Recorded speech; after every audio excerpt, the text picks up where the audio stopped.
Morning, good people. Iceberg coming to you this Tuesday morning. Hopefully you're already up and at it. Beautiful day expected here in North Carolina.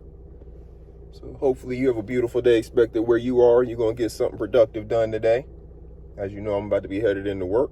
But I wanted to read you something real quick before I started driving. I heard a panel yesterday afternoon, evening, kind of into the night or whatever, and it was a decent panel, a really good panel, great conversation, great discussion on a litany of topics. One topic that was kind of a major part of the discussion, and they had different people on there with very good opinions and some people with some good expertise as well on emotions. And they're talking about emotions from all different, aspects or whatever, and people dealing with their emotions properly, whether certain people should or should not have emotions, all that. You can go check that out. But one thing that I feel like they failed to do, and maybe they did it and I just didn't hear it because there were a couple times that I had to walk away. So maybe they did this and I didn't hear it. But based on the conversation and the discussion and how it continued on, I feel like if this was done, then it got a little bit lost, in the mix or whatever, which that can happen when you have a lot of people on a panel. But I feel like nobody ever actually defined what emotions are, because a lot of people have their, with a lot of words and stuff, a lot of words get used improperly so often, and people have a misunderstanding of the meaning of them at that point, but it becomes the normal thought process of what that word means.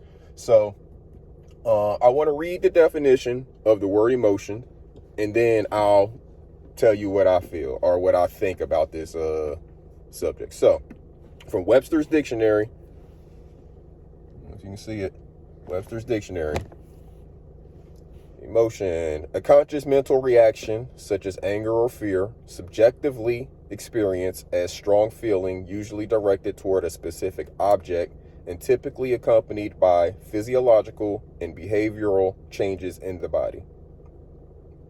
The second definition is just a state of feeling, and the third is the affective aspect of consciousness. So that first definition, the conscious mental reaction such as anger or fear, subjectively experienced as strong feeling, usually directed toward a specific object and typically accompanied by physiological and behavioral changes in the body. Subjectively experienced, that means that only that person who's experiencing it can even tell you what it is or what it feels like, right? Because it's subjective. That means we all have our own interpretation of it. Some of them may be similar, some of them may agree, but one person's interpretation or feeling is not necessarily wrong just because another person thinks it is. That's what subjective is. So whenever we're talking about emotions, and you've heard me say, I'll say it again, I feel like it is my belief that there's only two things in this world that we control: our actions and our attitude. So for me, emotions fall under that attitude portion of things. Emotions are part of what create our attitude, a part of what make us have a certain thought process about different things. No matter what it is, your feelings about something guide your opinion about something when you walk into it. It's like internal biases. We all have them. It's unavoidable. We're human beings. Our experiences lead us to have biases and feel a certain type of way whenever we enter into certain environments or interact with certain people, whatever the case may be. Think about PTSD, someone who's experienced PTSD, and how they have the triggering events or triggering things. That is an emotional buildup inside of them. Whenever whatever it is that is triggering them starts that trigger, it starts to build an emotional buildup inside of them. Now, a person who has, let's say, PTSD and it's out of control, whenever that emotion builds up inside of them, there's no telling what kind of action they may take. Because they control their actions and their attitude, right? If they're not in control of their emotions, so their emotions are running out of control, which means that they are not in control of their attitude, more than likely, because a part of their attitude is running out of control, then they can't really fully control their entire attitude. So if their attitude is out of control, that might lead to their actions being out of control. We've heard of people having emotional outbursts, or sometimes in situations where someone does harm to another. Say you walked in and saw your spouse cheating or something like that, they call it an emotional fit of rage, because it's known that in the human mind, there are certain things that can make certain people kind of snap if they don't have control of if they are unable to control their emotions in that moment. They can snap, and they call it an emotional fit of rage. Now, that doesn't excuse anybody's actions, though. You're still responsible for your actions and your attitude. So you're responsible for your emotions. It's incumbent upon each one of us to learn how to handle and deal with and process our emotions. That's something that we actually learn as we mature through the years. You know, when you're younger, as a kid, you may cry about everything. That's an emotional response. As you grow up, you stop crying about things and you have a different response or reaction to it. That's us maturing emotionally. So as we mature emotionally, our responses or our actions that we take when something has an emotional impact upon us are different. And that continues as long as a person is continuing to develop themselves emotionally. If a person, every time they feel emotion, they take action, and that action is something that may be harmful to themselves, harmful to someone else, you know, they start spewing vile language, vile words towards a person or whatever, that person is not in control of their actions, or they're controlling their actions, but they're not in control of their attitude, they're not in control of their emotions, and therefore, when they're, you know, spinning out of control, their actions are out of place or not normal, that we would expect a person to, you know, how a person would react and interact with someone. So what we have to learn to do, all of us, every single person, it's a continuous process, because different things are going to impact us in different ways as we grow older. You know, when you're younger, before you have children, your emotions are one way. When you have children, it changes. When you have a spouse, it changes. So for me as a man, having a wife, it changes things a little bit, because of course I interact with, you know, a woman every single day, and I have this in my head also of, I need to protect this family. I'm not just protecting myself, now I'm protecting myself and my spouse. So that changes things whenever I'm interacting with someone, if it's going to impact my ability to protect, you know, and take care of my family, right?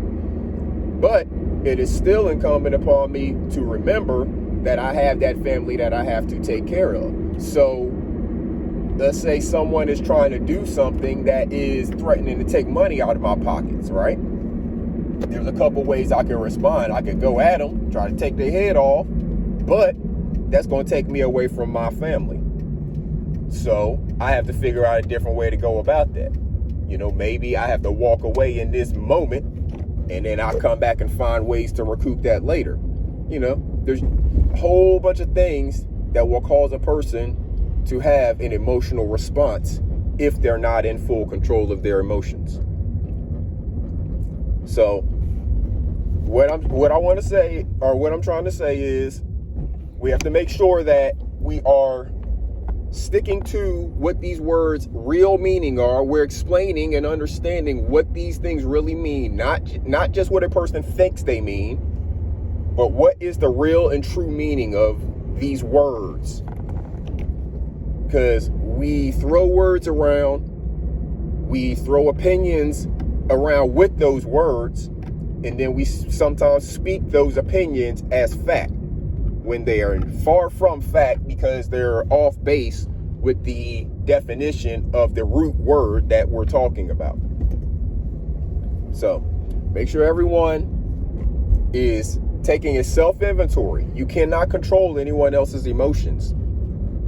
You can't control anyone else's emotions. Only thing you can do is, either if you have the proper training, you can help a person learn the tools to actually properly process and deal with their emotions, their thoughts, their feelings.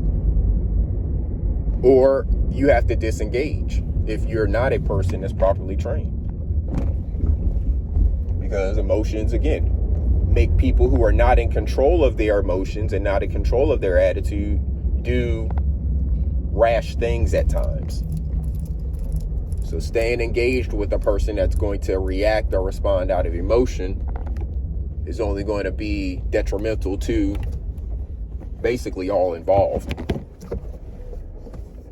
The person that's acting and the person who is sticking around trying to control someone else's emotions. We have to learn to control our own emotions. Making the choice to walk away from a person, to disengage and walk away, that's a mature emotional response.